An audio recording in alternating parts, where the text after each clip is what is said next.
was a dark and stormy night, nor'easter rolling in. It's a long 12 hours, the power's out again. I pray for inner strength and that we don't lose no lives. Just another day in the first responders' eyes. Half a cup of coffee's gone, the first run comes in. A car slid off the road, there's a family trapped within. My heart beats like a hammer, I can barely catch my breath. I'm thinking the worst and hoping for the best. Yeah, we ain't superheroes, we're just ordinary people trying to make a difference, and the first on every scene. It's a heavy, heavy burden to carry all this burden when you can't unsee the things you've seen. It keeps going on when those sirens are gone.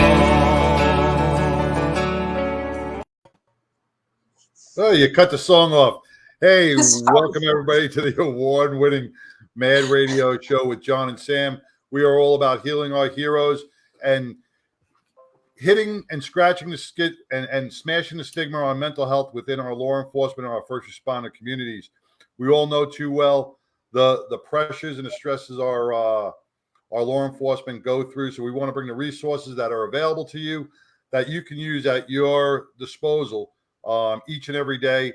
Some tools, some different techniques to decompress and de-stress from two people that have been there and battled through it. And we have a great guest on tonight that is going to tell you certain things on how to reach out and an amazing resource. So, Sam?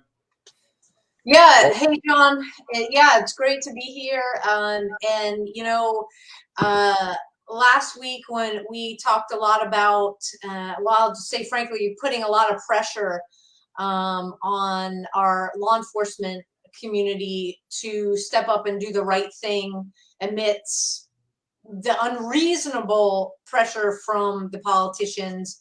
And so I just want to commend those up in Canada. We got to highlight Canada, who told the chief of police, go pound sand, and you know, supporting the truckers not infringing on their rights. While of course there's still some stuff going on, because it doesn't help that the president of Canada is basically batshit crazy. You know, the community has come out in support of what is going on, and in that supporting the police for standing up to a chief that was just being absolutely unreasonable. You know, I was thinking about that. I was thinking about exactly what you said today. You know, as law enforcement, we're going out, we're seeing a whole bunch of different things, traumas that we don't want to see, you know, and we're carrying that burden with us. You know, our police chiefs and our politicians are putting undue stress onto our law enforcement officers by making them do things that they do not believe in and making them enforce laws that they are really dead against, but they want to uphold the law.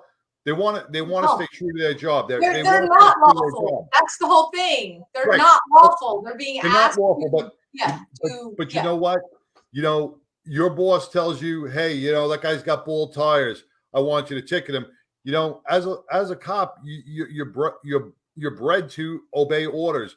And, you know, I'm sure a lot of these cops are going home going, man, you know, I just hated today. I didn't want to take that gasoline can away from the truck driver.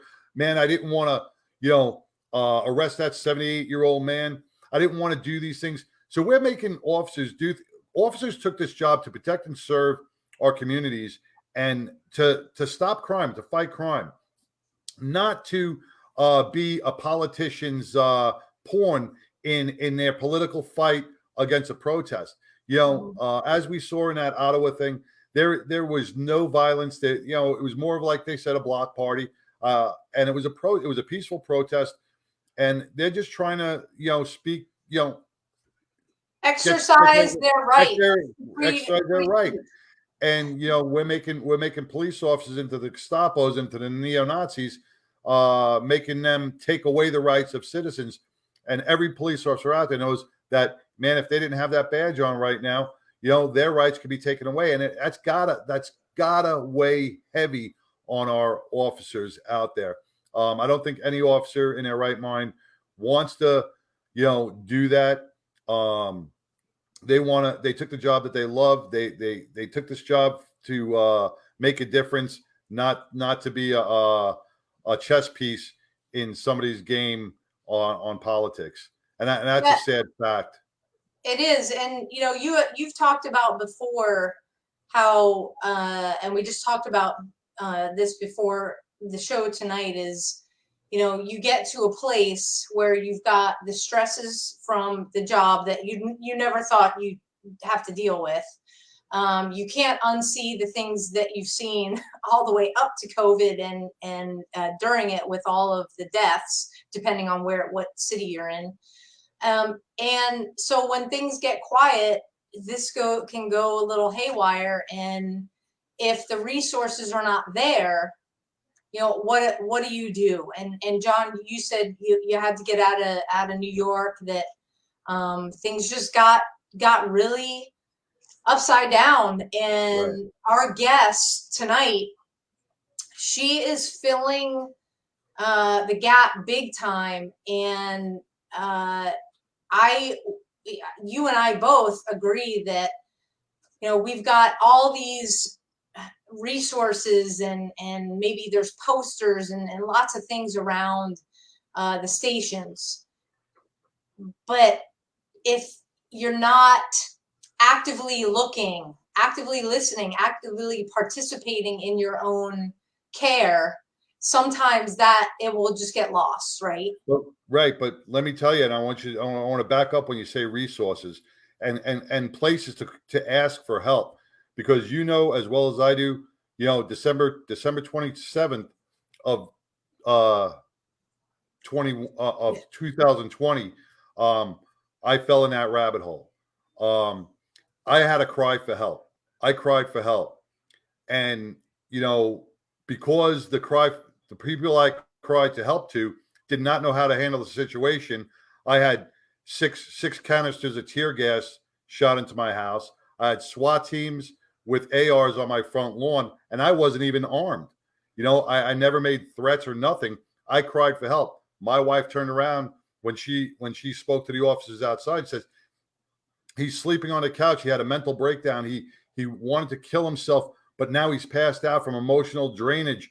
And they still busted in my house, tore up my house, arrested me, locked me up, threw me in jail, and never gave me the help that I needed. And that comes from our local police departments that aren't trained or aware on how to handle mental stress. And once again, I mean, I almost took my life in jail that night. And if I had a place like Copline, or a place that was vetted, and a resource that I knew would help, this is where you get a little shaky. You're like, are they really going to help? Are they not going to help? Are they going to do something bad to me? Are they going to, so this is where the mistrust factor comes in. Yeah. And that's why I'm glad with us, we vet all our resources, and we make sure that they are bona fide and confidential, and willing to serve and help, and not just smoke and mirror show organizations. Yes, and it is an absolute pleasure to welcome on the show Stephanie Samuels, the executive director of Copline. Stephanie, welcome to Matt Radio. Welcome. Thank Stephanie. you. Thank you very much for having me on. Let's just kick off. First of all, we've got the comment stream is open. We already have people that have logged on that are saying, hey, hi, great to see you. Conrad Weaver from PTSD 911 documentary is on right now as well. And he was our guest last week. Let's dive right in. how did you talk about how you got to be where you are now, and what's Stephanie's story? So Stephanie's story isn't all that interesting. So the interesting part, I think, of Stephanie's story goes back to high school. Interestingly enough, is that when I was in high school, we was part of a peer group that did some counseling. Kind of a lot of it was just scholastic work, which was fascinating actually, because I wasn't that good of a student. So. But they ended up training us in some type of peer listening. So when I was 14, I guess one of the people that was in our little peer group, her mom was a psychologist, and the decision was made that they were going to try and do a hotline for teenagers, that teens talk to teens. So by the time I was 16, I started answering lines. I was involved from the beginning in a group, a hotline called Teen Line Cares.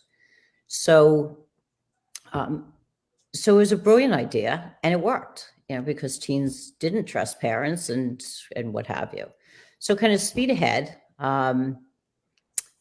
ended up in college and was debating whether or not to become a cop. So it was in the 80s. And so I started riding with LAPD and Los Angeles Sheriff's Department as ride-alongs. So I was the nightmare. You guys were on the job. So I was the one that when you drew straws, you thought, please God, do not let me get. Oh yeah. Because there was Florence Nightingale and then there was Stephanie Samuel. So I was absolutely determined that I was going to be saving them all. So it was a fascinating many months and actually years of being able to do ride-alongs. And I went from being really quite liberally lovely to saving the world, to realizing that if you use a full metal jacket and if you line people up properly, you can save money on ammo, because one bullet should be able to take out 3 to 7 different people. So I became much more popular to ride with. You know what? I got to stop you real quick for a second. You moved from New York, Scarsdale, New York, to California, where it's peace and love and rainbows and all this other stuff. Then you moved back to Jersey. Now I see what you got. You're coming back. The Jersey's coming out of you. 1 bullet, 7 people. And right now, with the price of ammo, I can begin to tell you how important that is. There's no reason to use hollow points. Once you hit a bone, you're screwed. You only got one person. Well, hey, in New Jersey, you can't use hollow points, so you got the ball. It just keeps going. Exactly. The only clear backdrop you need are just line up the other people. So anyway, so ended up moving back east. Worked on 6th and D, Jacob Riis housing projects. So more deaths on 6th and D than any other location. And then it became kind of interesting, because the profile of a cop and convict, pretty similar, except one person took a right-hand turn, the other took a left, or they just weren't caught. And it became really amazing for me to be schooled on the D, because I learned a whole lot about a whole lot of people. And if you want a protective group, they were incredibly protective of me. I lived in Greenwich Village. My then husband had been headhunted for a job at Madison Square Garden. He was doing great. I was going to save the world on the Lower East Side. And so from California, I had my 1986 Volkswagen Cabriolet that was being vandalized in my $450 a month parking space. And I'll never forget, one of the guys that comes up to me, goes, just park it here on the D. I'm like, fuck you. Like, sure. It'll be on blocks and shit will be gone. This is not going to be your parts car. He's like, yo, man, nobody's going to touch your car. So I would drive from Greenwich Village straight down 10th Avenue, hit 10th, take the D, go to the 6th. Nobody touched that car. One day, respect. Respect. Yeah, exactly. So one day my stereo, I had the pull-out stereo, And he walks into my office and he puts it down and he goes, "Yo, man, I can't be watching your shit all day." But, you know, I would also, because I saw a different side of them. So we were funded by the Juvenile Justice Department. And so it wasn't uncommon for me to spend my days in the tombs and then to go to court and to testify, because it was a very different side. So some years later, I thought to myself, well, I've now worked with cops. I've worked with convicts. I think I like the cop side a little bit better. So I moved out to Jersey. And then I started doing ride-alongs. And I went to the police academy and I said, I'm a therapist. And I said, you know, who's doing your debriefings for like officers involved in shootings, untimely deaths, child-related incidents? And he kind of went, and I thought, okay, maybe I'm speaking LAEs. I need to kind of dumb it down. So kind of redid it. And he said, no one. So I was given the last hour of that recruit class on their last day to talk about suicide. But everybody just wants to get out. Oh my God, can you imagine? But over time, that turned into, that turned into 20 hours of incredibly comprehensive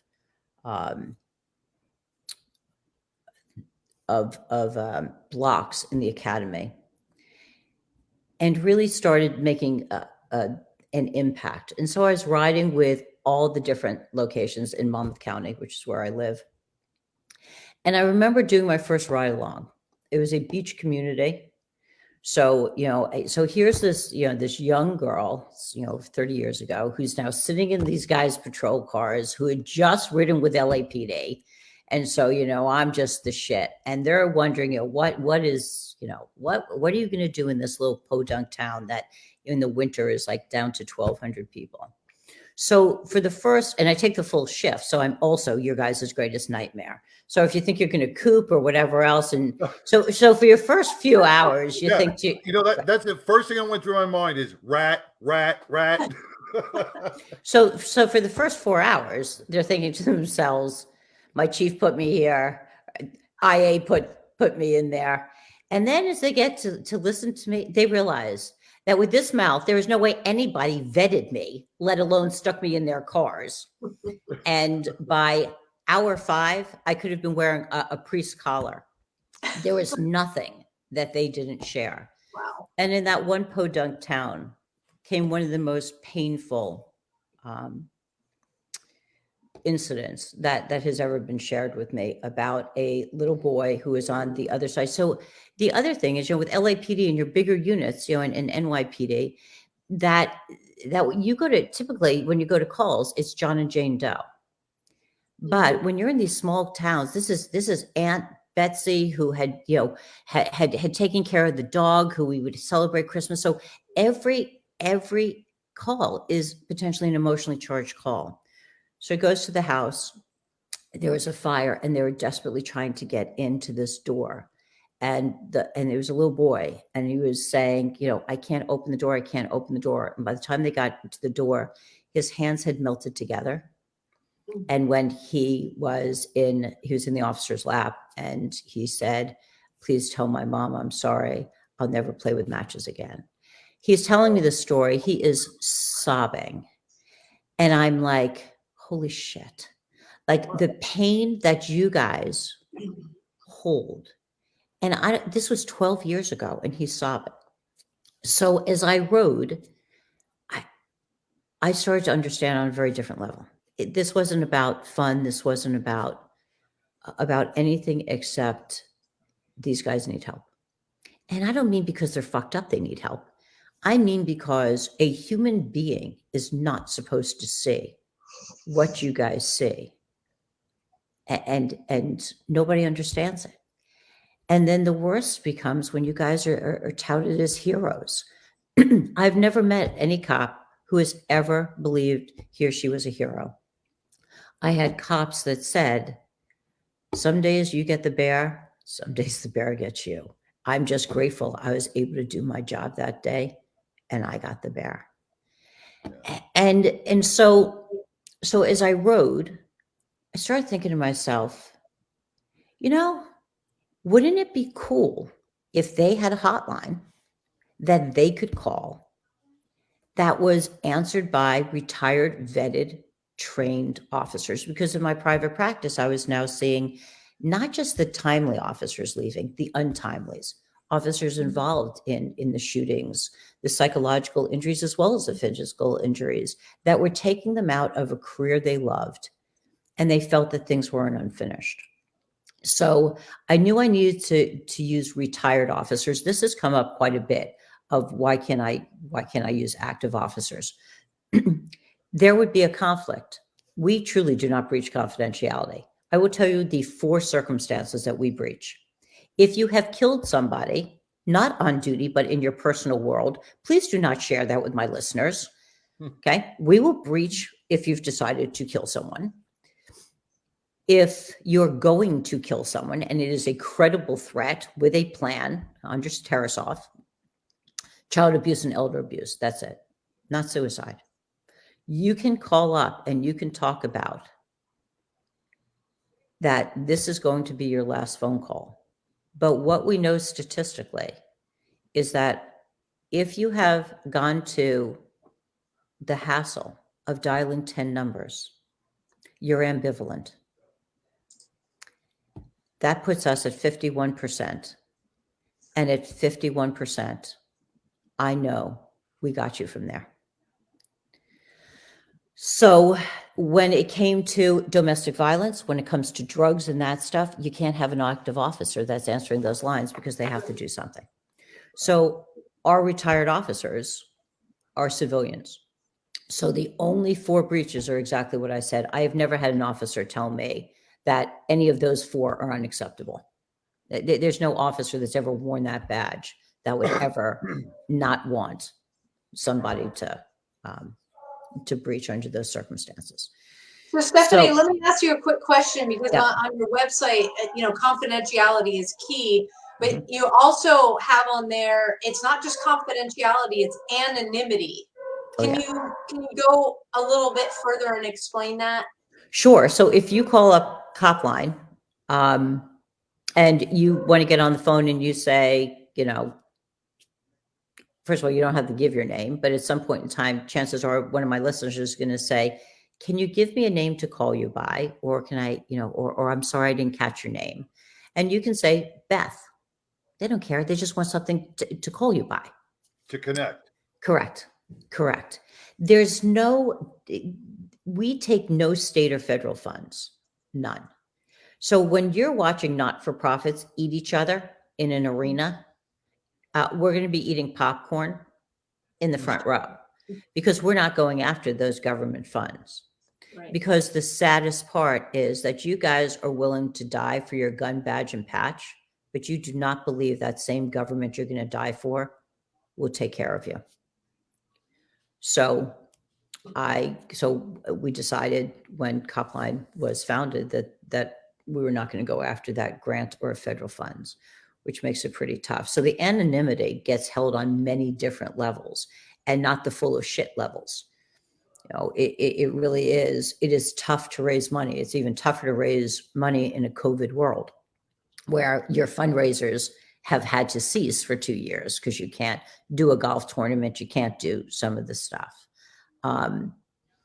But the integrity, I listened to the introduction, which was, more than kind and what have you, but I need the world to understand a very simple thing. I had a really good idea. I am not working those lines. I ride the coattails of amazing men and women who are answering these lines 24 hours a day, 7 days a week. That when there's any uptick in our country and we put out something that says, hey, we're concerned, or we just got on Fox News, we know there's going to be an uptick, you just watch these volunteers just signing up because that's what they do. I've been interviewed a whole lot, after COVID. And, the one question that's always come up is, did we see an uptick in calls after COVID? So not taking government money, I don't have to bullshit my numbers either. So the answer is there was a small uptick, nothing big. However, after George Floyd, we not only saw an uptick in volume, but we saw an uptick in content. The social unrest, the all of a sudden becoming the enemy. And when I spoke, I would always say, cops took the job knowing that they had to fight the invisible enemy. They were just never prepared to become the enemy. COVID was never going to be the issue. These guys still showed up for work. It was still their honor to do that. So making Stephanie, sure. Let me just Go back ahead. up real quick on what Copline Mhm. and the volunteers that you have, and I just want to stress this point to a lot of the listeners out there. And me and Sam were talking about this prior to the show. If you go walk into a police precinct, right, they have the National Suicide Hotline poster on the wall. Now, I think it was last year. It was during COVID. I had a 22 or 23-year-old medic call on us. She was ready to go. She wanted to take her life. She was done. She had performed CPR 3 times in one 12-hour tour, and then CPR on 2 other COVID patients throughout the week. So it was five deaths that she performed CPR on. So at 22, 23 years old, your mind's still not adjusting. You don't know how to do it. She called the suicide hotline that is posted at her station, and the volunteer that answered the phone couldn't comprehend what this girl was going through because she's just a volunteer on a different level. She had the volunteer at suicide hotline crying and didn't know what to do and didn't know what to say. Your line is filled with first responders who have been there. They know. Why isn't that poster in every single department across the country? So it's a great question. It's one of the more frustrating. So if you said to me, what am I most frustrated with? It is that when there are articles printed about suicide prevention, when there's when there's any type of media blast, that you're right, that is 1-800-SUICIDE. Do your goddamn homework. Find out that there actually is a line specifically for law enforcement and their families. That's free. That is not owned by anyone. So I got a phone call because I'm amazingly blessed. Just out of the clear blue, somebody had found Copline. He makes posters. And so he donates as many posters as we need every year to make sure that they can get out to every department. So absolutely, all of our materials are free. You go on our website, request materials, bam, it's sent. Because, just like a billboard. Can you do FedEx so we can hit East Texas next week? Yeah. Just go online and just do it, because John Sariga from TMPA, Texas Municipal Police Association. John's just an outstanding human being, but TMPA has a lot of the posters because he sits on the board as well. Okay. Yeah, and I want to just give a shout out to one of the conversations that we had that I had recently about Copline. It was with Texas DPS, Texas Department of Public Safety. Okay, for those of you who are listening who are not in Texas, we have this thing going on down at the border, and so we have our state troopers now. Now, just envision what state troopers do in whatever state you're listening from. Okay. They're usually not used to protect the borders of states. Okay. So these men and women have no real training in this. And our governor had the brilliant idea of deploying them at any given time, taking them away from what they're familiar with, away from their family, throwing them in a fishbowl that they're not familiar with, and things are supposed to work out okay. I will tell you, every trooper, John and I, we've done the workshops. The troopers have been in the workshops. I have personally spoken to troopers on the telephone. It is an absolute nightmare down there, and they are coming off of this deployment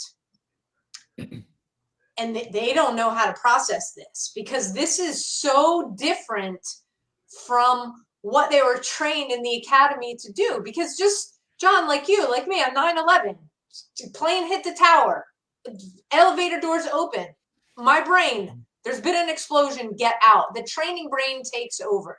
You roll up on a scene, you see a dead guy on the sidewalk, you know you're in a drug infested community, John, you know what happened, you also know what to do.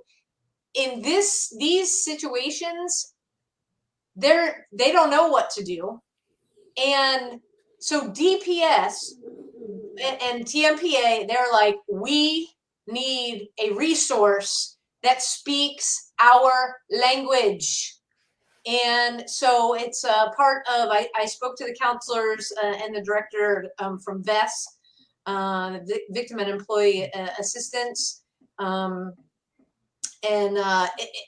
they said, Stephanie, your name, I was like, yeah, she's coming on the show.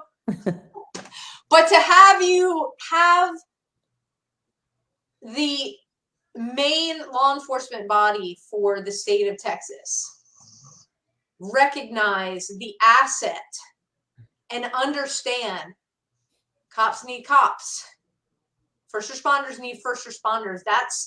There's no language barrier, right? There's no learning curve. We get it because we've been there. And so I just want to thank you so much for just being there for the troopers and providing that service. So we hear the stories and we're like 1-800 Copline. I mean, I I'm a small piece in that wheel. The men and women that are answering these lines, I mean, and we've now completed 14 trainings. The men and women have to pay for themselves to get to the trainings. They have to pay their own way once they're at the trainings. So all of their meals, their hotel, cars, all of that is on them. And they don't necessarily know that they are going to end up answering the lines. Of 14 classes, we've only had 2 classes that everybody that was in the class ended up on the lines. So, the vetting process is incredibly stringent and emotional. It is an incredibly emotional training. And what we find is a lot of people choose to self-exclude. You guys have all been to trainings. They start at, they're called for at 8:00. They're supposed to go to 4. They start around 9:00. They tell you after lunch, don't get into any trouble. Right. Right. So for us, 8:00 means you better be there by 7:45 because we're starting at 8:00. And when we tell you we're going to 5, we're going to 5. And you get homework at night. And they're role play after role play. And most of the time, and we don't know it because the role plays have been developed by police therapists like myself. Dr. Jay Nagdeman is with the Los Angeles Police Department. He's our lead trainer. He's got a dual expertise. He came from the Los Angeles Suicide Prevention Hotline prior to us. So he's the only hotline guru that then went to the Los Angeles Police Department is in their behavioral science services. So the role plays are very real, and it ends up just hitting home with so many of these people. And they really realize, you've earned the right to be retired. Do you really want to relive your worst day? Because the truth is, we're going to find your Achilles heel. Just not because we're looking, it's just the way it is. Our callers will find your Achilles heel. Let me ask something, Steph. Because I'm almost putting your volunteers on Copline on the same page as our 911 dispatchers. The closure sometimes isn't there, sometimes it's not, right? And vicarious trauma is huge, right? So if you're answering 1 or 2 or maybe more, I don't know how many, but say you're answering a couple of calls a week or throughout a shift, that's got to weigh heavy. Are you doing anything for the volunteers on after you, like a decompression for their mental health? Well, I think I'd be a goddamn hypocrite if I wasn't. So the answer is the answer is yes. Thank God I can answer that question to be a yes. So now you've gone through your vetting process, and that if I see you struggling or whatever else, it's not uncommon for me to pull you into kind of debrief while the training's going on. Now you take a shift. So now you have now completed the training. If you're clear to answer the lines, everybody gets a mentor. Everybody, kind of like a field training officer. So everybody gets a mentor when they leave. So that mentor is going to help you get online, help you with the system that we use. They're going to be there before your first shift, after your first shift, any role plays that you want to do or what have you beforehand. And then you're going to take your shift. And if you get a call, there's like just a summary. So I'll tell you what's kept. So if I called the line, it would be if there's a number at all, but the only thing that would be kept is 732. So you'll know that I had a caller from a 732 area code, but it doesn't mean that I'm actually in New Jersey, because I can be sitting any place in the country. Right. So that's the only thing. And then if I gave the name Stephanie, it would be there. If I gave the name Beth, that would be there. And basics, just maybe around my age, if I was in a large department, a small department, Midwest, what have you. And if I had any military, and military comes into play for several reasons. Any of the post-traumatic stuff that they might be talking about, I think it's important to know military, particularly for referrals, to possibly be able to use a VA if we can't find a referral that's close by, but that I'll also get into. And then there'll be a summary. Beth called struggling with relationship issues, working a tremendous amount of overtime, stressed out, addressed, being able to take time off, addressed hobbies and stuff, because a lot of times people forget that they used to have hobbies besides work, and that's it. So I'll look at it because I'm a little OCD-y. So I get that, and I'll look at it, and then I'll text you, John. If it was you, I'd be like, "Hey, John, great call. What did it feel like for you?" I'd be like, great. I was so nervous. I was sweating beforehand, blah, blah, blah. And then there's the shitty calls. And then it is me texting saying, really rough call. I'd really like to talk to you. Do you want to do it while you're on shift, or do you want to do it after shift and stuff? So I really do kind of monitor that, so that, and I always tell you when we train, I said, just so you know, I am the clinician for the volunteers. I am not the nation's clinician that is on call for every cop that calls in that's having an issue. That you may not hit me up for. Yeah. So, and I think that they would tell you, in fact, I'm really confident that the volunteers would tell you that they never feel like they're alone, that they tend to debrief with their shift partner a whole lot. Good. They keep in contact with them throughout the night. And then they've got, me that will be checking up on them. So I think that they would tell you that. And then I started doing every other month, I do coffee and calls with Steph. So we do a Zoom thing for anybody that wants to come on. We pick a couple calls, we debrief them, kind of see what's going on. And it's a great way. Don't forget, we've got tons of volunteers all over the country for them to see who, the people are. So we have one volunteer named Dana. So I started off with my last round, and I'm like, and Dana's in the house. So for all of you that think that Dana's a female, Dana, so he's like, I'm all man. So you run, so this 24/7, 365, how many, what's your staff look like? So we just went down in February to 8-hour shifts. So we ask each volunteer now to do 2 8-hour shifts a month. They can pick their own shifts. We also didn't want it to be a burden. A lot do more than that. but there's a fine line between really wanting to help and feeling burdened by a volunteer commitment. So so we have two retirees on the line for each 8-hour shift. Typical. So right now we get about 300 calls a month. As far as how we divide that up, and that's not the bullshit stats on the 300. Like, that doesn't include callbacks when people have asked for callbacks. That doesn't include emails when they ask for emails, because you also find that people really pad stats, which makes me also insane, but that's another thing. So about 95%, and this is really important to get the word out, because a cop really does not think that he or she is suicidal unless they have a gun in one hand and a bottle of Jack in the other. So we are not a suicide hotline. We are not a quote unquote crisis line. We deal with anything from a bad day to a full-blown mental health crisis. Our guys are well trained. But my belief was always, and I saw this in private practice and still see this in private practice, if I can get you for low-hanging fruit, when it becomes high-hanging, you're coming back. Right. And we're seeing that on the lines. If this is normal, I can't tell you how many people end a phone call by saying, "Hey, I just got home. Thanks for doing my ride with me." Like, that's fucking awesome. That is.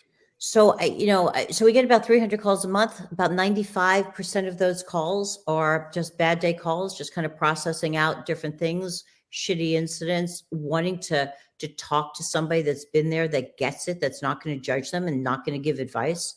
And that's what takes so many hours with Copline. And that's why some of the guys don't make it, is because they're trained in active listening skills.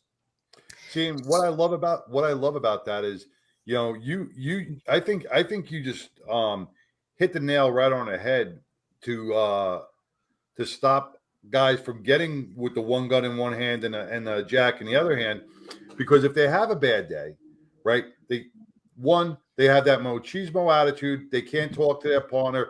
Hey, I did CPR on an infant, and I really feel emotional about it.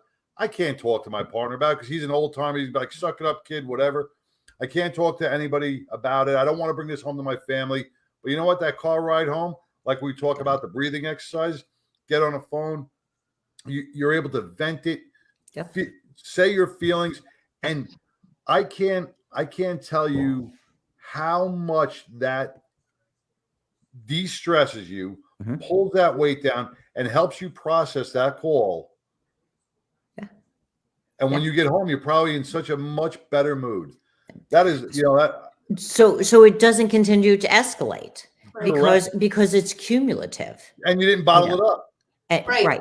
It's one of those files that doesn't stay stuck in the filing cabinet. It's like, exactly. Exactly. Yeah.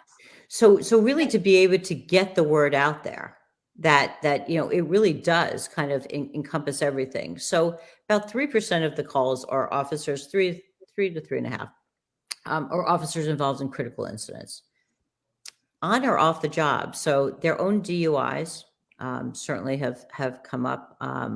We had an individual that called. I think we were the first call after his DUI, and we literally got him through the like 6-week period, and he started calling less and less, and my volunteers were like, "Anybody know what happened? Anybody know the outcome?"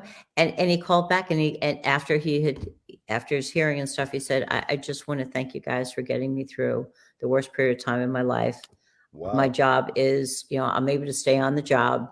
And, I'm going to AA meetings and blah, blah, blah. It was just, those are the rewards, because every one of my listeners truly has a servant's heart. That's what it is. They are truly servants, and being able to be there for their own. Like, nobody wants to be there with the bullshit. Everybody hates the bullshit of the job, but being able to make a difference with your own, oh my God, they're all about that. Well, bringing up the DUIs, have you had, and maybe you have, maybe you haven't, we're looking at a lot of cops who are trying to do their job. They get caught up in these liberal politicians who want to prosecute them for no reason, right? So they get suspended, they get all that bad. So they're going through all these court proceedings for what what they felt was they did the right thing. Is that something that your line would be able to handle and say, hey, listen, you may not want to talk to your lawyer, you may not want to talk to your delegate or anybody in your house, but you can call Copline and we'll walk you through and make that a little bit less stressful. Absolutely. I mean, I think one of my favorite expressions is a pain shared is a pain divided. And that's really what it is somebody on that other end that absolutely gets it. Wow. And 1.5% to 2% of the calls are the officers who do. They've got the gun in their hand. They are typically drunk. They are normally crying when they make the call. And watching and hearing how our listeners have been able to just be there. Everybody always freaks out, like like you hyper focus on the gun or whatever else. So when you really have mastered active listening skills, and if you called in, John, and you were going to kill yourself and you had a gun and whatever, I would, and you were crying, I would say, if I didn't know your name, I'd say, it's okay, take as long as you need, I'm here. And then eventually you're going to tell me what's going on and that you want to die, blah blah. And I'm going to ask you where your gun is. You're going to tell me it's on your lap. And I'm going to probably say to you, John, just for this conversation, do you mind moving that to the next room? And you can say no. And I'm going to say, that's okay. Tell me what's going on. So that it's not, have you thought about, because people don't know how to handle this. They're like, oh shit. But that's not it. This pain is so tremendous. So let's deal with the pain. Let's talk about what's going on. And they have done a phenomenal job. So the other thing is that we have encouraged callers to reach out to somebody else while we're on the phone. That is, if they're alone in the house. So you call and I say to you, John, who's there with you? Nobody. My wife just left. That's that's what it is. We're going to keep talking. I'm going to say, would you be comfortable texting her while I'm on the phone with you and seeing if she'd come home a little bit early? But you and I are going to stay on the phone. And no, I don't want to burden her. Yeah, I know it must feel that way. Would you feel like she was burdening you if she was going through these thoughts and feelings right now? Well, no, of course not. I'm wondering if that would be very similar to how she'd be feeling. So it kind of gets processed out. And we've had many of our callers that choose to call a third party while we stay on the phone. So there's three of us, it's not me, it's my listener that's on the phone saying, I've got Stephanie from Copline. She's going to tell you what's going on with me. But being able to make sure that they are truly never alone. So, that's the impact. We had, when you talked about another scenario. So we had a situation where the person called another hotline. They then pinged the goddamn phone, sent the police. It was one of their own. Police show up. It was a lieutenant. The lieutenant gets the officer out. Lieutenant puts down his firearm, goes over there and says, call Copline. I called them last week. Call them. He's like, that's all I care about. Like, amazing. And and so we knew what had happened obviously before that, just from that. But that lieutenant will probably never know that he truly saved this man's life. Right. Because when you escalate, cops aren't trained to de-escalate. You're going to keep going and going and going until it's like, fuck you, I'll just take my own life. Right. I had, like I said, I don't know if you heard that. Yeah. I had SWAT at my door. They shot 6 canisters of tear gas in, and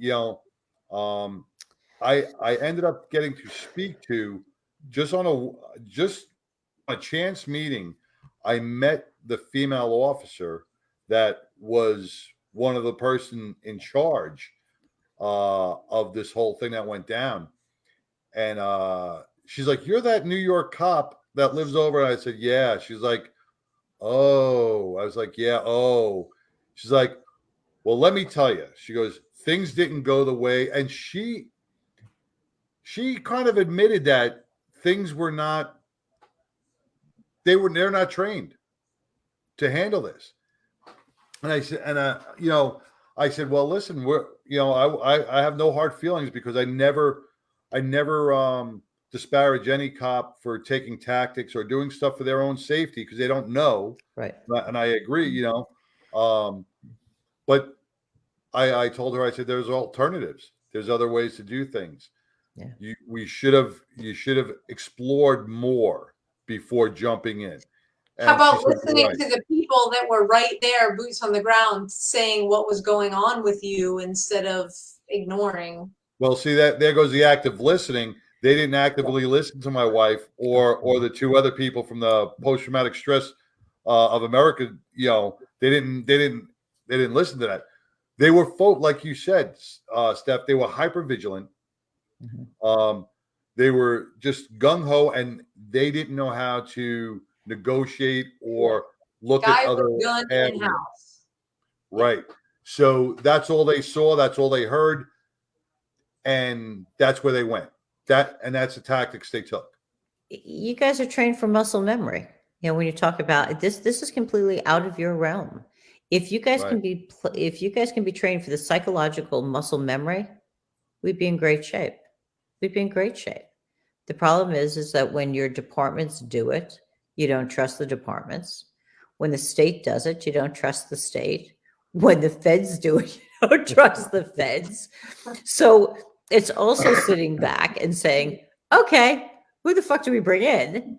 And know that it's kind of done, on an outside, because that really is key. That's not full of shit. And being vetted by cops is huge. Like I've never put an ad in anything. I've never done any of that stuff in private practice. It is truly only word of mouth because that's how it should be. One cop pulls another one aside and listen. Right. Well, like you said, muscle memory is also visual memory. If Copline is up at the front door or in the locker room of every command, that even if they don't read it every day, it's the visual Copline, and it will stay with you forever. So I wanted to go one past, and I have very strong feelings about most things, but particularly when it comes to the media. That for the dick wolves that are making billions of dollars on the backs of law enforcement, put a fucking Copline poster in your background. Right. To your blue bloods. Right. When you walk in, you don't have to say anything. Amazing if they do a show where actually somebody called Copline and you dealt with the psychological effects. Right. Okay, maybe that's too heavy of a lift. Or at the end of a program, be able to say, if you're a police officer that's watching this, that's struggling, or if this brought up something, please call 1-800-Copline. Yeah. Or and I'll also address, because we were going to do texting. And you got to realize that. So the people that are answering these lines are like, they're solid. And so when we went after texting, we're like, we're going to have this. So sure enough, I always get the emails of like, what are you thinking? And they're like, do you understand under the Fourth Amendment, if a phone's taken, we've just ended somebody's career? I'm like, motherfucker, we will not be texting. Yeah. Totally forgot about that. And my own patients have had their cells taken because most of the time they're using their personal phones at work. So that's being taken. So really, really looking out, and nothing's done in a bubble. Like, we've got the board, but the board, we're poor. We don't have, one of those great boards where, we've got, the head of, Glock that's on it. But everything kind of goes through our retirees, our listeners, saying this is what we're thinking of doing, and they will all contribute because everybody feels like they're part of this. We are all truly in this together. And it's been an amazing experience, and for my listeners as well, being able to connect on a very different level that they've never connected before with another officer emotionally, and being able to have your partner now, in Wisconsin, and you're out in Los Angeles. Just what a gift for them to have this brotherhood and sisterhood. Yep. That still remains very much intact. Do you have T-shirts with the number on the back, like Copline? So I've got Run for the Call T-shirt. So at midnight. That's what I wanted to go into run for the call. That was next. As I look at the clock. So Yes. you guys are in New Jersey and you're doing a Run for the Call, and the one you did this year was like in 0 degrees over New Year's Eve. What? Explain Run for the Call and why you do it when you do it. So it is run every New Year's Eve. It's run in New Jersey, but we also have runs throughout the country. We have people. So we had one of the guys in Boston that ran it in Boston for us. We had a bunch of people out in California that ran it. A few in Texas actually that ran it. A couple in Wisconsin. So my thoughts were New Year's Eve is always a difficult time for officers that have been struggling with loss, substance abuse, or what have you. Being alone on that night and going into a new year can be psychologically really difficult. So I wanted to do it at midnight, and really with the understanding that there are officers all over this country that are running for the calls that night, and they don't know when they kiss their loved ones if they're coming home the next day.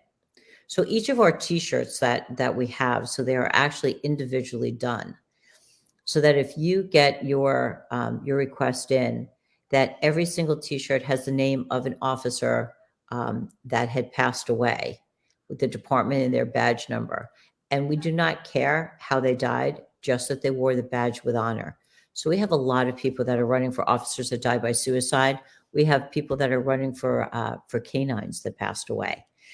So it really is kind of unique. So when it's negative, whatever in Jersey, one of the things that really, really emulates with our runners is whoever that name is on their back, is that means the world to them, because that's who's carrying them. Wow. So that's our number one fundraiser every year. This year we did pretty well. It's really about sponsors. We don't make money off of anything else. So we were really blessed to have quite a few sponsors this year that got behind us. So I just put out, so you can go to copline.org, put the website out a couple of times, and you can see pictures. You can get more information about Run for the Call. Oh, that's very amazing. cool. Very good. Thank you. And we'll be in Texas. We're going to do a golf tournament again. So I think we'll be there in probably October, November. We'll let you guys know. Let us know. When we'll be doing that. So Stephanie, as we round out the hour here, we always end the show by asking our guest if you could say anything to our listeners, be they officers, retired officers, family members. We've got just interested people, supporters. What would that be? thank you. The first thing I would say would be thank you. Thank you for your support. Thank you for your sacrifices. And that if Copline is something that has resonated with you, learning a little bit about it, that we need so many different things. We need to just get the word out, which is free. That whole, was it, like us on Facebook? I don't know. Well, whatever for all the social medias, to follow us, to Instagram or what have you. Help us, please, get the word out. Go online, get materials, they're free. Get those posters up in every single police department in this country. If you're a retiree and this is something that might interest you, go online, fill out. It's a volunteer questionnaire. It's pretty invasive. And that's so that you guys get what you're getting into. So you understand. And we don't want the person that, that just patrolled in Mayberry. We expect you guys to have some decent stuff in your backgrounds. And if you're somebody that has access to funds, we obviously, money's huge for us. We struggle. I still offset Copline. I probably will until the day I die, but it's just too important to make sure that it will always run. And if you have any access to media, to be able to, Joe Montagna did an amazing PSA for us. What an amazing human being. But what we didn't realize with PSAs is, now where do you park them? So, do you call up, CVS and say, hey, can you put this at the end of Blue Bloods? Well, do you have $250,000 to run it? No, I'm sorry, I don't. So anybody that has any connections that might be able to help us spread the word, be able to help the shows that are making billions off of the backs of men and women like yourselves, to get them to do the right thing. It's free. This stuff is free. So that's what I'd say. Thank you so much. Yeah, John, Thank go you ahead. guys. Yeah, I was going to say, if you have that PSA, I do. if you could send it to us, we'd be more than happy to give it, not for $250,000, just $500,000. Yeah, maybe a half. No, All right. we would play it. We will play it at the end of our show because it means so much to us.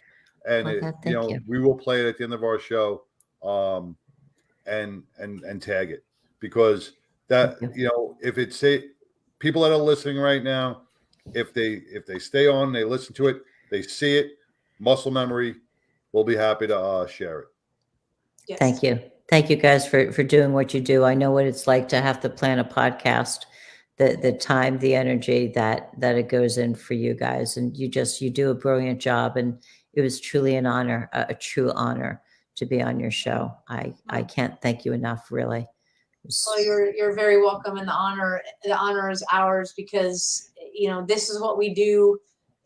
It's not just us in the fight. It's highlighting the fight and everybody that is invested in it in a way that is not, as John and I have come across, just a name, another 501c3, mostly smoke and mirrors. Like, truly, we know about you because we've done our homework.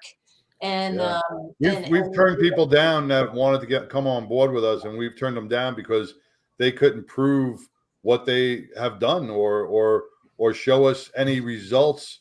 We're not going to promote somebody that can't show results, or somebody who's not going to answer that phone at 2:00 in the morning, and then can say, "Oh, I'm just going to let it ring and I'll get it tomorrow morning." No, we're 100% fully invested. 2:00 in the morning, 24 hours a day. We are here for you, and we expect all our partners and all our resources to be on the same page. Yeah. So thank you so much. Thank you. Absolutely. All right. Well, again, if you guys check out Copline, it's on all social media platforms. I have that correct, Stephanie, right? Okay. Yes. So all social media. So that means if you go to the, Facebook, you like it, and then all the other ones, Twitter, and if you actually go to the website, you'll see the little icons, and you can click and get everywhere you need. Like it, share it. And most importantly, what Stephanie said, you go on the website, you see resources, you can order the posters, the wallet. I saw the wallet cards on there. It's free. Get it for yourself, for the men and women that you work with. Put it up in your department, and together we can really make a difference. And that's what it's all about in the end. So let's not, there's no reason for us to live with our filing cabinets jam-packed full to the point where that drawer isn't going to close. You have an outlet, and it is Copline, and I'm gonna put this up right here. It's easy to remember. 1-800-Copline. I just want to reiterate one thing too. Copline is not only if you're having suicidal thoughts. If you want to decompress, Right. you want That's to what I talk mean. about Yeah. talk about your bad day. You want to talk about your happy day. They are there to listen in every aspect of your job. So it's not a suicide hotline, but they are there for every aspect of your life. So please that's what makes them unique in every way. All right. So you had a bad day, vent it out, get it out, and begin the healing through Copline. So thanks again, Steph. We Thank you, Steph. will be in touch. Thanks All so right. much. Take All right. Take care. care. Bye-bye. Bye-bye. Wow. I'm just gonna leave this up here so if people are, they get that visual. They get Right. and it is so important.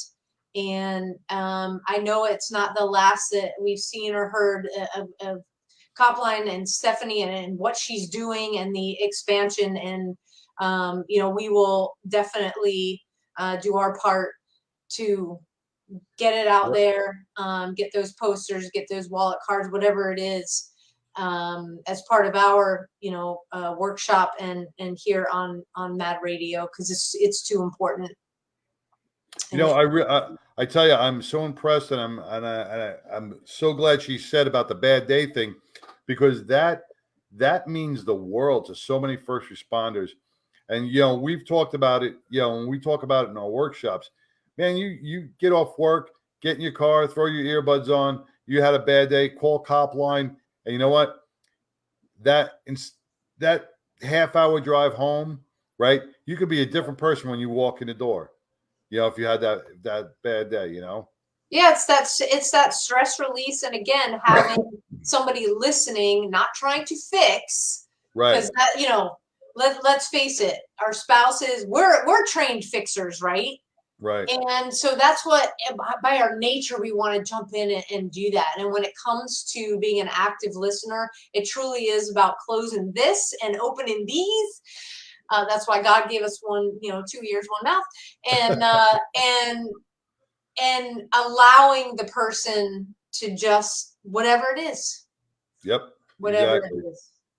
All right. It truly is. Once again, great show. Yeah, we look forward to that. So, there's a lot going on. We talked a little bit about, Stephanie mentioned on the backs of their shirts, they have an officer's name. And we do the same thing with Carry the Load. It's who Right. are you carrying? And man, have we carried and continue to carry a lot. All of those that we've lost in the line of duty, and those that we lose to suicide, which is in the line of duty, because but for the job, never would have happened. So you can make a difference, a big difference, if you go to Carry the Load, okay, carrytheload.org, and you look up the team, A Badge of Honor. We have been named nonprofit partners, and that is huge. So what that means is all of the money raised goes to help organizations deal with and treat, in our case, the post-traumatic stress awareness, suicide prevention. It's more than 22 a day. It's been more than 22 a day for a heck of a long time. So it's about veteran care. It's about first responder care. It's about law enforcement officer care. And there is so much work to do. We need your help with it. So go to carrytheload.org and look up our team, A Badge of Honor. You can join our team and come out. If you're in the DFW, come to the Dallas Memorial March over Memorial Day weekend, where we pay tribute and we help bring back the true meaning of Memorial Day. And, whether you are a fan of Amazon or not, I don't know, because lots changed. Amazon has a great give back program. It's called Amazon Smile, A Badge of Honor. We are part of that Amazon Smile, which means if you shop at Amazon, you can go to amazon.smile.com. So you're just putting in that smile. You can link your account to a badge of honor, so that the little bit that adds up over time, and then Amazon cuts us a check. Folks, all of what It does not change your Amazon account whatsoever. Everything's still the same. Everything's still the same. It functions the same. The app is the same. Everything. The difference is you get to make a difference directly, and 100% of what is raised with anything that we do as fundraisers from Amazon, from Carry the Load, it goes right back into programming. And our program is expanding because it's a big issue. We're expanding to help first responders, current, retired, veterans, families in that. And we're also doing it's going to turn into 2-day and possibly 3-day programs. Okay, our goal is to limit the cost, if there's any, associated for the family members in that activities. John mentioned that at the workshops you get TCOL credits. Go to abadgeofhonor.com. We will be out in East Texas next week. Then we are back locally in the DFW for 2 programs, one for the families, first responders, and then another workshop over at Garland PD in April. And we continue with Carry the Load in May, and then we go into June. We're back out in East Texas, and then somewhere along there we'll be traveling to Austin. And so there isn't a better time than now to get involved. And so again, reach out, badgeofhonor.com. You can direct donate right through the website as well. For those of you who have donated directly to a Badge of Honor, Carry the Load, thank you so much. And directly through the website, God bless you all. You truly are making a huge difference to all of our police and law and first responders out there. Thank you for holding the line right here at home. All of the first responders, our dispatch. Thank you for having the courage to speak up, to say, hey, don't forget about us. We're the ones that don't get closure and we need your help. We got you. So to all the first responders, for what you do, the sacrifices you make, thank you so much. To our veterans, our military, thank you for fighting for the freedom that we enjoy, so that John and I can do this show every month with only one show that's been pulled and shut down. So, fingers crossed, things don't go crazy, but we couldn't do that without you either. So John, take us home. Yeah, we never want to lose our freedom. We never want to lose our freedom of speech. And, thank you to all our veterans for, fighting the good fight and making America great in the way it is. And if you could be anything in this world, man, just be kind. Reach out to Copline. Stay well, stay blessed. And we'll see you next Wednesday. Actually, we won't see you next Wednesday. We'll see a whole bunch of officers next Wednesday out in East Texas. But we'll be back the first of the month in March with another great show for you. So everybody have a great night. Thank you again to Stephanie Samuel. If you need to talk, 1-800-COPLINE. Take care, everybody. Good night, Sam. Good night, John.